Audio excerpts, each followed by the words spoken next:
Hi, my name is Bruce Kushnick. I'm the Executive Director of New Networks Institute, market research and consulting firm, and I'd like to tell you about my book, The Book of Broken Promises, $400 billion Broadband Scandal, and Free the Net. The book is about Verizon, at&t, and CenturyLink, which are the old Bell companies. And I'd like to thank Civic Hall for the book day to invite me to talk today. And I'm going to start with what I consider to be one of the most egregious things that I can tell you about. It turns out that this is my Time Warner triple play bill. I signed up for an $89.99 package, and suddenly the bill came out to $170.77. However, right now it's $196.26. So it went up 120% in 2 years. It has made up fees. It has taxes, fees, and surcharges that have been passed through that are applied to the company, that have been applied to companies have been passed through and have applied to me. It even has some mistakes. It turns out that there's a 7-cent overcharge on the Universal Service Fund and a $1 overcharge on the franchise fee. Now, why did I start with Time Warner's bill? Because, as I will discuss, at&t, Verizon, and CenturyLink, which were supposed to show up and offer competition, never showed up. So there's no other balance to make this bill get lower. So it's time to start fixing what's broken in America today. The book documents how we got into this mess and how to fix it with a proactive plan. It's based on 20 years of research. We have experts, analysts, lawyers, and auditors who have been working over the last decade with us, and it enhances the information that's supplied in this book. Now, more importantly, I'm going to talk about my background and my next book, which is called The Interactive Age. I've had two obsessions in my life. One was music and sound, and the other one was technology and the networks. And no one ever grows up trying to be a telecom analyst, obviously. Okay, so my passion started literally at the World's Fair. This is a video conferencing room set up by at&t in 1964 World's Fair.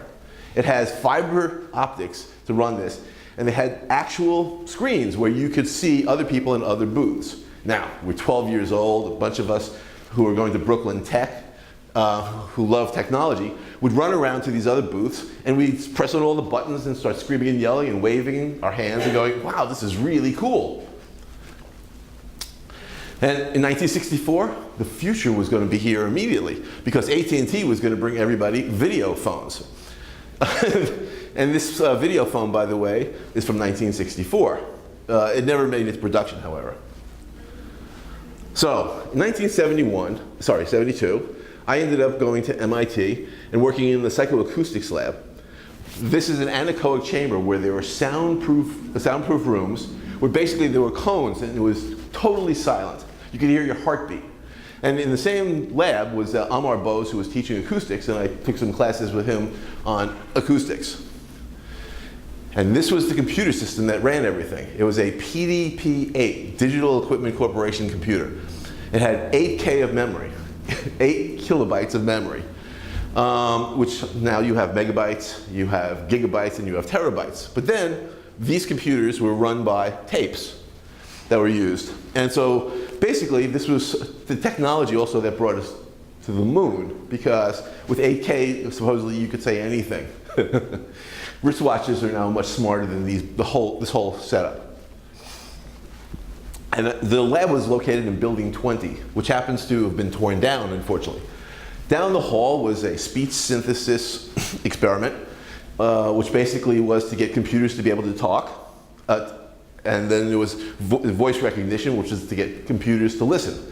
Now this is 1970s, so it took 5 hours to make it do and that was with all those computers. Today, when you see your Siri or any of these, or digital Dragon technologies, it was based on all the technologies that were being developed 40 years ago. And I was like a kid in a candy shop because it was all sound. Also, it turns out that I was playing with a fast crowd. We had these boxes called blue boxes, and we were able to make phone calls around the world. I guess you could say illegally.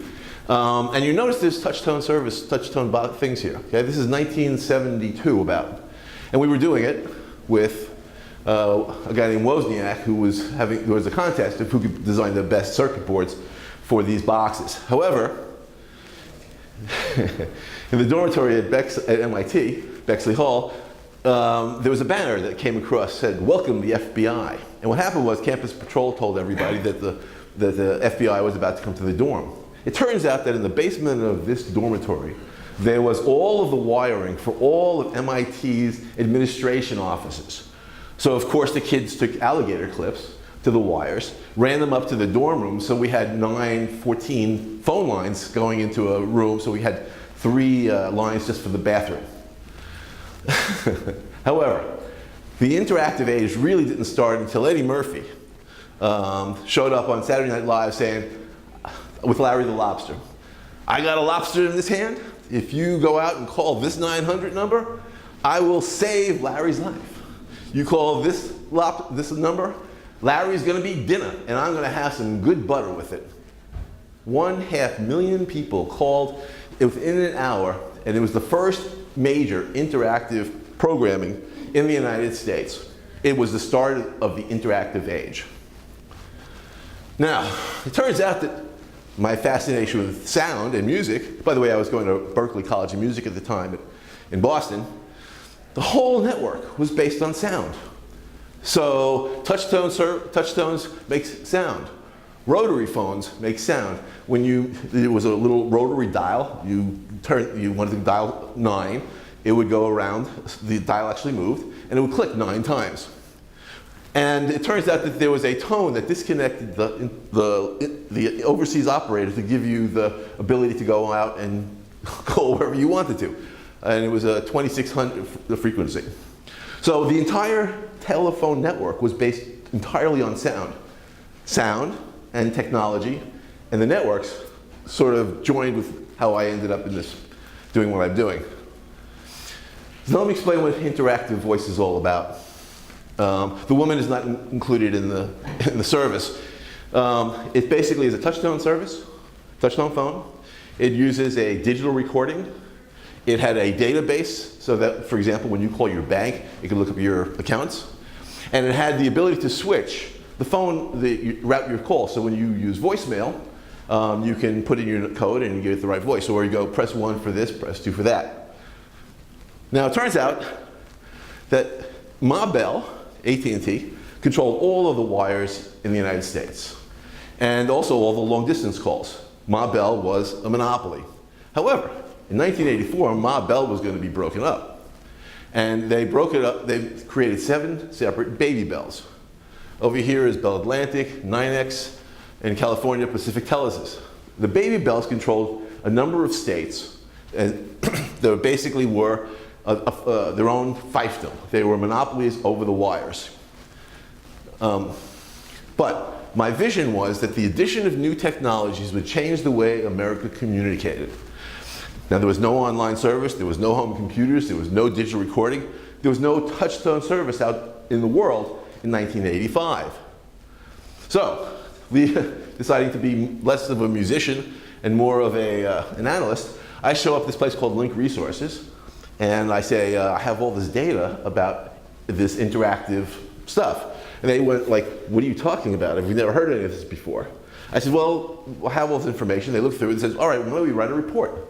We wrote the Market for Information Services. The report was a paperback. It sold for $5,135 and was a bestseller. 175 copies were sold. And suddenly I went from being a musician to being rich and famous, because I designed one of the first conferences that ever showed up about something called audio text, which is interactive voice. This conference, by the way, was the first ever done, and it had a bunch of people that would show up later who would, like Dragon Technologies, who would do voice recognition. All the people that were developing the services. But this is 1986. So, I also coined the term telemedia. Telemedia happens to be, I did this yesterday, telemedia happens to be a term that I coined, which says the addition of technologies. Now remember, you couldn't include it, you couldn't put technologies on the wire before 1984. The addition of technologies would change the way we would use the phone. Also, nobody had touch-tone service at this time. 3% of the population. I predicted that this was going to change dramatically once the networks were open to competition. So, in 1988, I was on the front page of the New York Times as AT&T's lead consultant. And I basically, what I said was, they were going to roll out interactive 800 and 900 services. I basically predicted that there was going to be a turf war between the information that would be free and information that would be paid. Today, the same questions are still being asked. However, being on the front page of the New York Times dramatically changed my life. In fact, you should know, this is below the fold. If you're going to be in the New York Times, you should always be above the fold if you can. This was on the front page. So I started designing things. For example, I invented the first 3-digit dialing service, 511 with Cox Newspapers in 1992.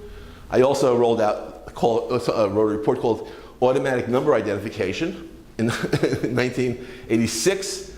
And then it turned into a product called Caller ID, which is the ability to see your phone number.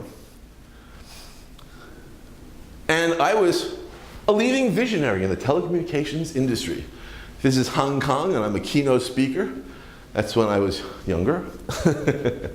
Anyway, I was rich, I was famous, I was traveling around the world, and suddenly, I go to my Aunt Ethel's house, and I have a major shock.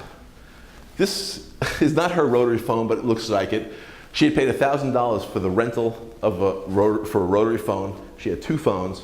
She had paid $360 for the wires that connected the phones. She didn't order that service. She was overcharged by $700.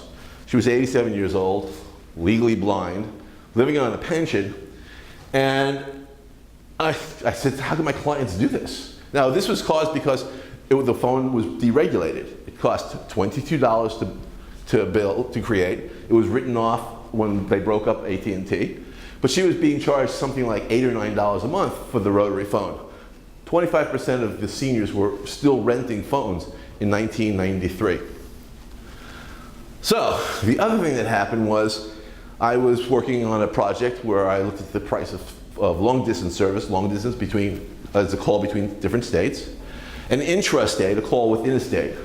And a 1-minute call from my house to Montauk cost 37 cents. I just did a report for Sprint, and the average in the United States was 21 cents for an interstate call. This differential is because of access. And the companies that control access control the cost of all services, period. And I'll get back to this. So they were making an extra $6 billion a year as a group, the phone companies, basically because they had a monopoly and were able to charge access fees. And access fees as follows. Okay, they charged the long distance company to connect to my house a fee to do that connection. That's known as an access fee. There's a bunch of different types of access fees. But essentially, they were making an extra $6 billion. And I was going, how could this possibly be? The third thing that happened at the same time was Al Gore and Bill Clinton announced the information superhighway. Now, this is the beginning of the book. It turns out that by the year 2010, 100% of the United States was supposed to have a fiber optic wire capable of 45 megabits in both directions. This was a minimum speed. Here it is. This is in New Jersey Bell's state report, which says that 45 million bits per second, which would be able to offer high definition video in both directions. Okay? Thanks. And the information superhighway was coming immediately. This is from 1993, and essentially what happened was coming soon to your TV.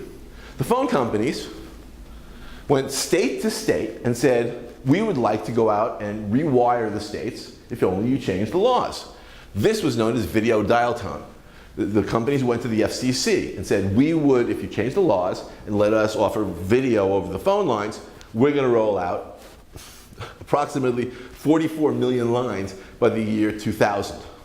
Now, this was all, there was 22 filings from starting in 1992 to 1994. So we have Los Angeles at 360,000 lines. We have San Francisco at 490,000 lines. We have Baltimore and Maryland and Philadelphia at 2 million lines. Washington, D.C., 1.2 million lines. And down here is Connecticut, which had 1 million lines. And so in other words, they said, we're going to build the information superhighway. Now, California specifically said that they would spend $16 billion and they would have 5.5 million households finished by the year 2000. And next slide. And this was the deployment that was in 1994 in their fact book. San Francisco would be wired. Los Angeles would be wired. This is all by 2000. This is all fiber optics to the home. This is 45 megabit services as the minimum speed. This was from 1994. So, but there was a fiber optic bait and switch. What happened was they said, if you deregulate our business and you just charge customers a little more money, we will go out and rewire the state. So, but you have to, and we'll replace the old copper wire with a fiber optic wire. All you got to do is give us more money and charge customers more. So, here's my dilemma. You know, I just told you my Aunt Ethel, she spent $1,000 for her rotary phone. I just told you about access fees. They were charging $6 billion extra for intrastate calls. Well, it turns out that the models that they had provided to go out and rewire America were fraudulent. And for example, they said that it would cost about $1,000 to wire a home and about $500 to have a box on the top. Now, I'm a consultant to the companies. Well, my friends are consultants to the companies. We know that the box alone that's going to be on top of it doesn't exist. And it would cost $4,000 to $5,000 to build one box.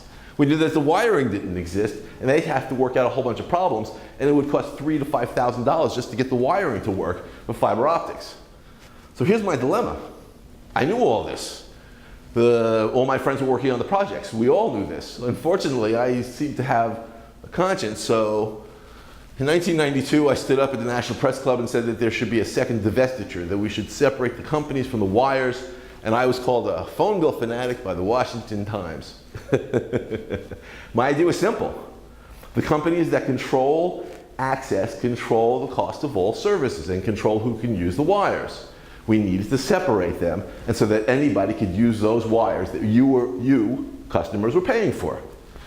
It was a rather radical idea, unfortunately, 1992, and so it didn't go over very well. There's a lesson from this. If somebody says to you, do not bite the hand that feeds you, if you want to eat, you should just keep your mouth shut. I even wrote a report called The Information Superhighway Get a Grip. I tried to explain to people, which didn't sell very well, by the way, I tried to explain to people that while they claimed that there would be 44 million households wired by the year 2000, at best it'd be a few million, that they had lied about the cost models, and that the schools and libraries that were supposed to be wired would never get wired under this plan. So I did try, but anyway, what happened in 1996 was three basic things. First, the Telecommunications Act of 1996 would open up the networks. Second, the Bell companies would marry their siblings, an act against nature. We all know that. And finally, the internet hits.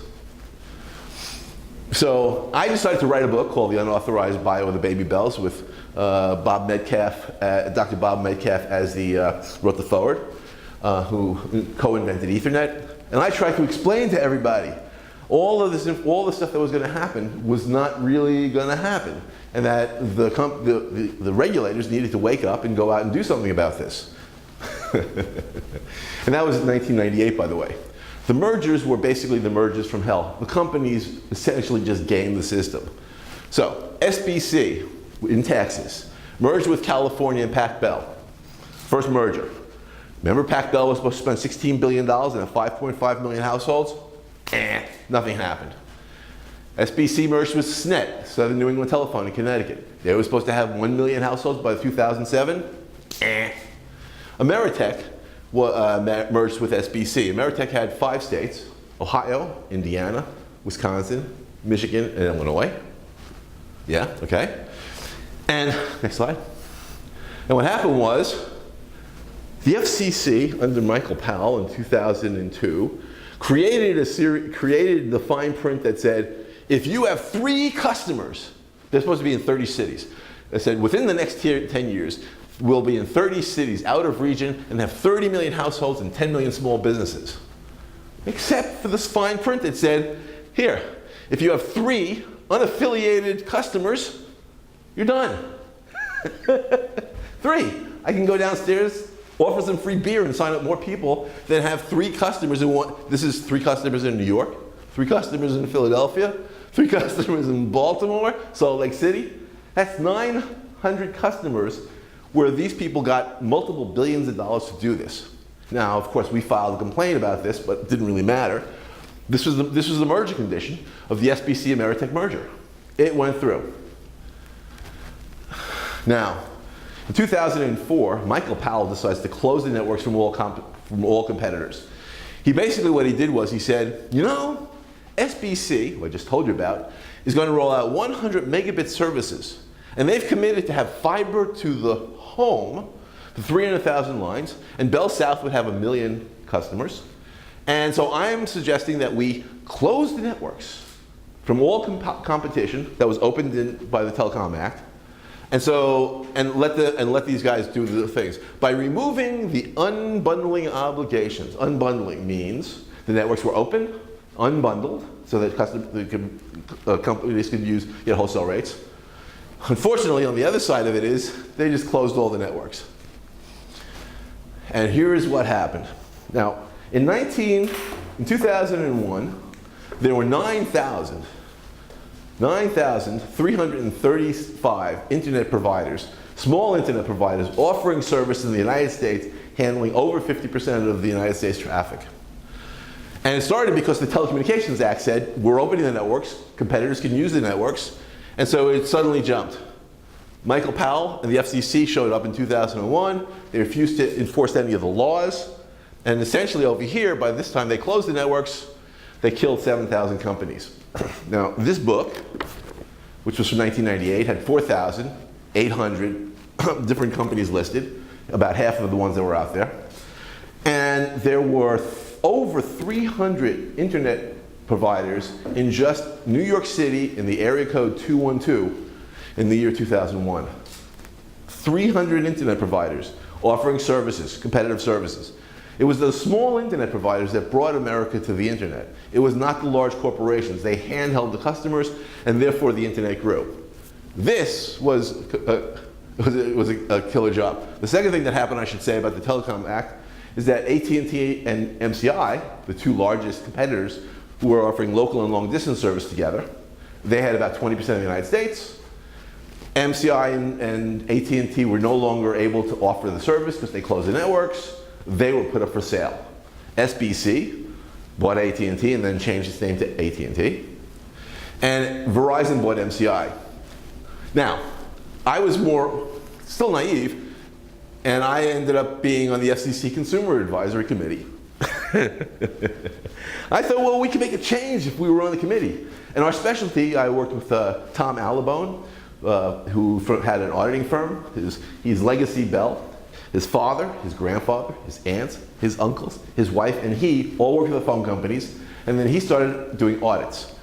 So we did a send us your phone bill campaign to collect bills. We found out that 80% of the bills had mistakes.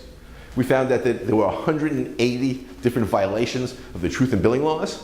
And we were on the FCC Consumer Advisory Committee. We said, let's have a hearing about this.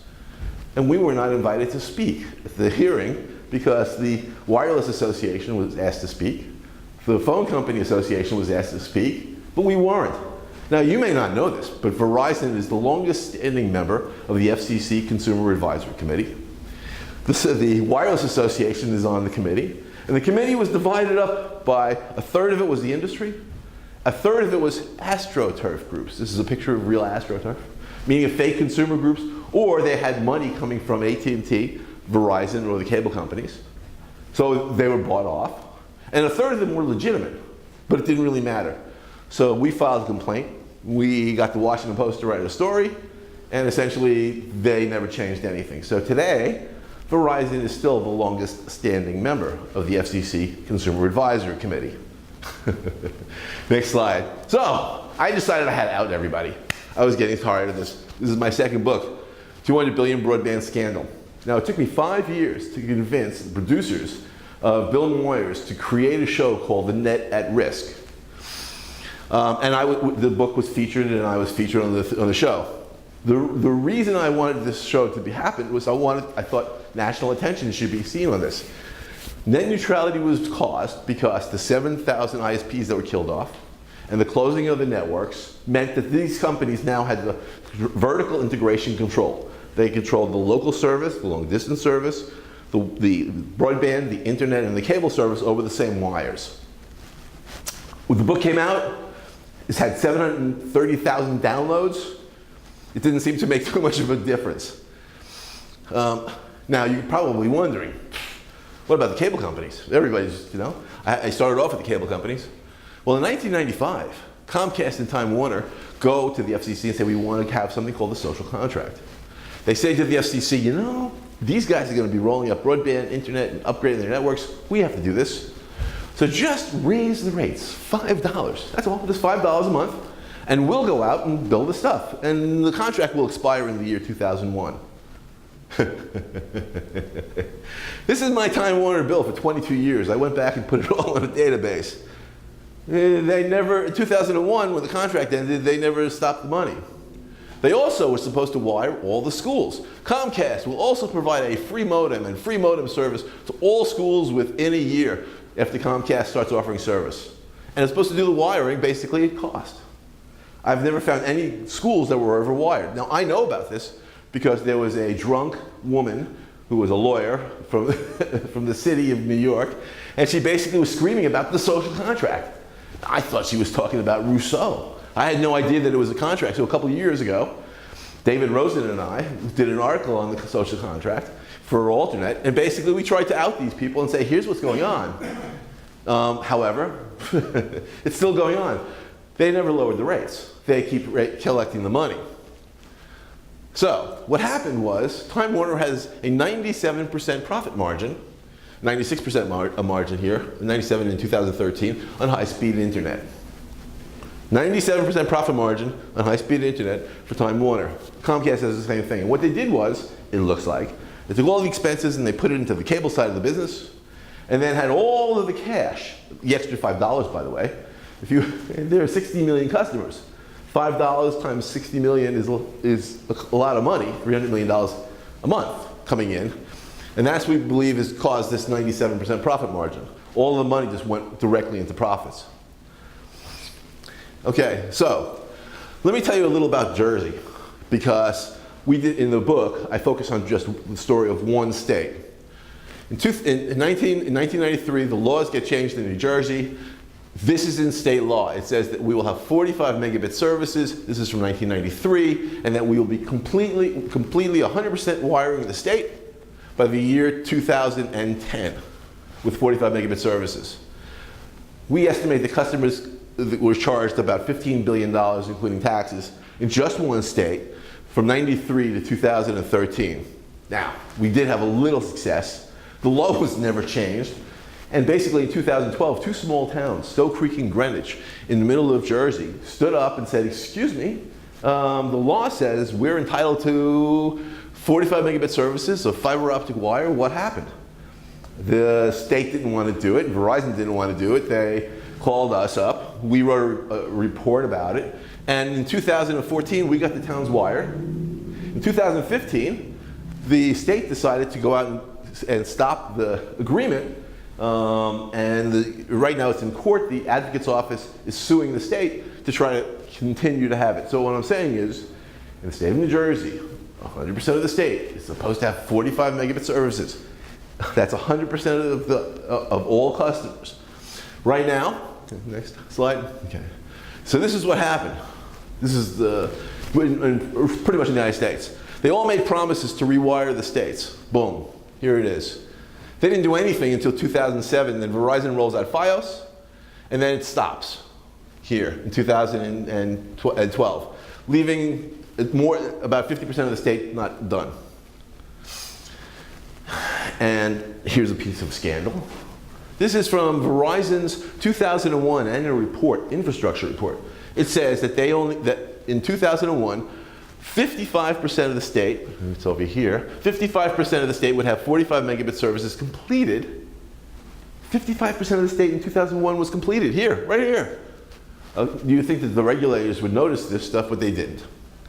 It turns out that they could just file anything they want because nobody ever reads it. Which is what we just uncovered. So, now, I talked about New Jersey. New Jersey was supposed to be wired. They didn't do it. They collected all the money. In New York, it was a little different. There was no timeline. But in 1996, Verizon was supposed to have 1 and 1.5 million lines in New York State finished, according to the annual report. What Verizon did in New York is something that is worth going for an investigation about. And Verizon goes to the state in 2006 and says, we want to roll out massive deployment of fiber optics, and because we have losses, we just need some more rate increases. And so they raised rates 3 times on customers, 84% in the state of New York, 100 to 300% on services like unlisted numbers. Now it turns out that Verizon lost $2 billion a year. Verizon New York alone lost $2 billion a year according to their books, starting in 2009. $11 billion in 5 years Verizon claims it lost in just New York State.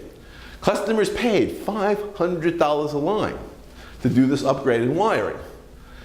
What it turns out is Verizon is also required to supply financials in the state of New York. We saw the financials. What we found was the wireless company has taken the money that was supposed to be using for the upgrades of the networks and has diverted it into its own to do the wires to the cell towers. The Attorney General's office in New York found 75% of the monies that was supposed to be used for construction had been shifted from maintaining the utility to pay for the wireless company's deployments. Meanwhile, Verizon stopped rolling out Fios in New York City. It was supposed to finish 100% of New York City in 2014, didn't. And it turns out also that 80% of the state's municipalities will not be upgraded, because even though 100% of all customers paid for the upgrades, because there's nobody tracking any of the money. Meanwhile, Verizon is planning on shutting off all the wires, the copper wires anyway, and moving everybody onto their wireless service. Now we believe, how did Verizon get to charge customers for the wireless service? We're talking about $200 to $300 million being diverted from the construction budgets of the regular phone networks to the wireless company. So we filed against Verizon at the FCC about perjury. It turns out that Verizon in every state claimed that the wires, the fiber optic wires, are Title II, common carriage, fiber optic services were under the Communications Act of 1934. Now, net neutrality is all about the idea that Title II, meaning it's a telecommunications service, had been taken away before, and they were returning it back to bring back something called Title II, which would protect customers. But Verizon has told the entire world that Title II harms investments, and that the old, antiquated 1930s rules of the Communications Act of 1934 was going to harm Verizon. These two statements, one right here, Verizon is using Title II to charge customers for the fiber optic wires of all the wires, including the wireless towers. That's how they got away with it. They said it's part of regular utility. Here, Verizon is saying, no. This Title II stuff hurts us. In short, Title II, the way that they charged grandma for the wireless towers was to say it's telecommunications in Title II. And so therefore, Title II is the basis for their investments. Here they're saying, well, it hurts us. Now this is part of the case, the net neutrality case. So I have to say that the situation is not looking good for the future. I decided to take time and went through how many housing units, how many businesses, which are locations, at&t, Verizon, and CenturyLink has. And what I found was at&t, by 2016, will only have 40% of their territory covered with a competitive service, if at all. Verizon, at this point in time, will only have about 42% covered, and Verizon has stopped deploying. This means basically only 60% of the whole United States is not going to have any competition to that Time Warner bill that I showed you before. Meanwhile, while these guys are banging their chest going, we're rolling out Fios and everything else. By the way, at&t rolled out UVerse, which is copper to the home. They pulled a bait and switch in 22 states. Instead of rolling out fiber optics as they paid for, they didn't do it. The total number of customers that these guys have at the end of 2014 was only about 12 million customers, 12 million households out of 120 million households. i.e., these guys have no interest in really doing the wiring. All they want to do is basically get deregulation and get more money from the same customers. So, at&t also has suggested that it wants to merge with Bell South. With DirecTV. It turns out that in the at&t Bell South merger, at&t is required to have 100% of 22 states having broadband, some broadband that was deployed. Yet, in the documents filed in 2014 for the merger, at&t claims that 25% of at&t locations, it's not economically feasible to offer them a service. i.e., at&t has committed perjury. This was in 2007. They signed documents claiming that we had 100% finished. Here it says, no, we only have 75% finished. Next. Thanks. Okay, now everybody's going to say, well, what about wireless? Everybody's going wireless. And the answer is the companies that control access control the costs of all services.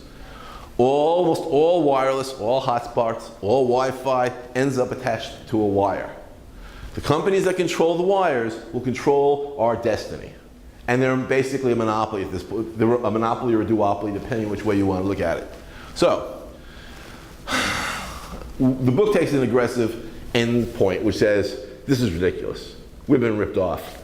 I forgot to tell you, by the way, we've paid 9 times for the wiring of schools and libraries in the United States. 9. All of those things that I talked about, the commitments, they all included the wiring of the schools. The social contract included the wiring of the schools. We've never gotten the truth out of these guys, unfortunately. So, they've broken all their promises continuously. Just so you know, in Pennsylvania, by the year 2015, right now, 100% of the Verizon Pennsylvania is supposed to be finished with 45 megabit services originally. Then they switched it to 1.5 megabits. 45 megabits, 1.5 megabits. And Verizon has said that they had 96% of the state completed as part of this thing, but for 1.5 megabits. We just did some research and found out they only have 50% of the state finished. And the rest is being done as if using wireless. So they got the state to agree to this. So instead of getting DSL, for example, which is slow, but 8 megabit speeds, they're suggesting that everybody gets the wireless service, which do the same amount of speed. The wireless service costs $60 for 10 gigabits. 4 movies on Netflix is more than 10 megabits. It's 10 gigabits. In short, what I'm saying is if you wanted to watch four movies on Netflix, you'd be paying over $60 in the wireless fees alone. It's 4. So we're suggesting we have to go after the money. In the state of New Jersey, there's $15 billion that was collected. The state of New York, it comes out to at least $5 or $6 billion that's been collected. In Pennsylvania, it's about $18 billion that's been collected. Nobody's done any audits of the books at all. The second part I mentioned is the cross subsidies, where the wireless company is taking the money, diverted it to be able to pay for the wires to the cell towers. This is an egregious act because it's billions of dollars that basically should have been used to deliver services the customers paid for, and they didn't do that. We're calling for audits of these books immediately. And audits of all the cross subsidies. Okay, there's a word vertical integration. Right now, Verizon, when you order a service, they own the internet service, they own the cable service, the broadband service. There used to be 9,000 internet providers. 300 in just New York. You had a choice. You have no choice today. This is vertical integration at its finest. It blocks all competition. Finally, cable service, cable contract. What the hell? They have a 97% profit margin. They didn't get rid of the $5. They didn't wire the schools. Why hasn't anybody gone after that? Now, in the state of New York, right now, they can go after the cable companies immediately. They could say, excuse me, show us what schools were wired. Show us when you took off the $5 from the bills. From the cross subsidies, they can go after immediately the wireless company and say, excuse me, you've just charged the state an extra $3 to $5 billion, we want it back. In the broken promises, in every state, they could say what was required and what were you supposed to build and what haven't you done. In Pennsylvania, only 50% will ever get anything, and yet Verizon will claim that it's fulfilled its obligations. There need to be audits and investigations of these things. So to end, the book ends with a plan. It says, I've just given you 580 pages of data, 700 footnotes. I've documented everything you possibly ever want. So what we want to do is follow. We want to separate the wireless companies from the wires. We don't want the wireless companies to be able to go out and just get a bucket of money whenever it wants. We want the wire itself to be regulated, i.e. that the cost of that wire is fixed. They can't just raise rates whenever they want. We want all of the assets that were built by customers' money returned. Okay, so if the wireless company was collected, the wireless got $12 billion, $15 billion across the United States, that money goes back to pay for the utility. All the building of things that were built, either they're called special access. Let me just start with special access. Special access is the wires that are within the network that are used by the competitors or by Verizon to offer high-speed internet, for example, or wireless services. They have 100% profit margin, according to some people. Some people think it's much more. Our feeling is those wires. How can it be more than 100? Because basically they just, oh, you mean of 100? Okay. How? Because they get extra perks and all these other things. So, right, it costs this much money, but there's all these extra perks that show up. And also, we want to stop the affiliates from basically using all the money. We believe there should be no new mergers whatsoever. But the bottom line to all of this is as follows. And over here it says, we need more data. We need more data. Because the FCC stopped collecting the data. The states are no longer off doing this stuff. Our feeling is as follows. If we leave the situation as it is, the Time Warner bill that you saw will never have any competition, and we will always keep having rate increases, and nobody will be getting services. Verizon is planning on closing all the copper wires and turning them into wireless services, which will charge you more money. So to end this, the book of Broken Promises, suggests as follows. It's time to essentially separate the companies from the wires and take back the assets that we've already paid for, and make sure that everything that they promised to wire, we get back as far as the money and the commitments made are fulfilled. Thank you very much.